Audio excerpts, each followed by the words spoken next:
Assalamualaikum warahmatullahi wabarakatuh. Perkenalkan, nama saya Agustin Puji Lestari, peserta Latsar gelombang 1 angkatan 4 kelompok 3 PPSDM Kemendagri Regional Yogyakarta tahun 2022. Pada kesempatan kali ini saya akan menampilkan hasil review video kasus tentang Smart ASN.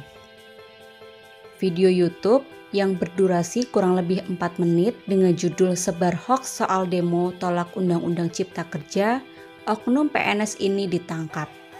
Memberitakan tentang seorang ASN di salah satu instansi pemerintah Kota Banjarbaru, Kalimantan Selatan, ditetapkan sebagai tersangka setelah ASN tersebut menuliskan status WhatsApp yang dapat dianggap memprovokasi para pengunjuk rasa.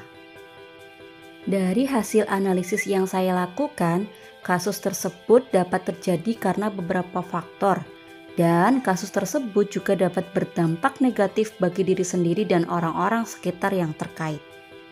Yang pertama, faktor-faktor penyebab terjadinya kasus penyebaran hoaks yang dilakukan oleh seorang ASN.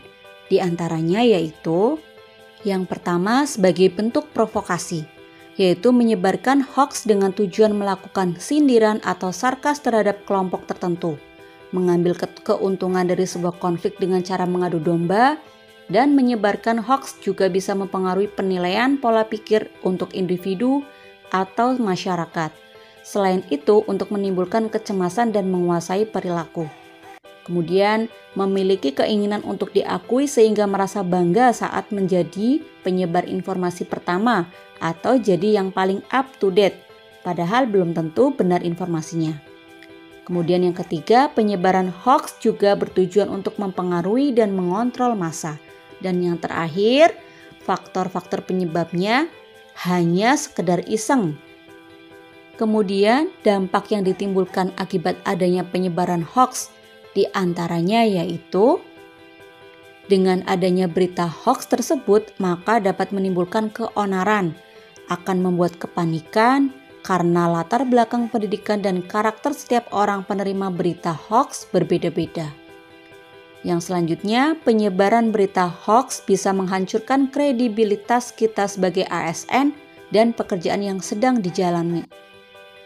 Kemudian, yang terakhir, penyebar hoaks dapat dikenakan pidana hukuman penyebaran hoaks sesuai dengan undang-undang yang berlaku. Kemudian, agar kita tidak terpengaruh dengan berita hoaks yang beredar, maka diperlukan kontrol diri atau self-controlling dalam menggunakan media digital yang disebut dengan etika digital.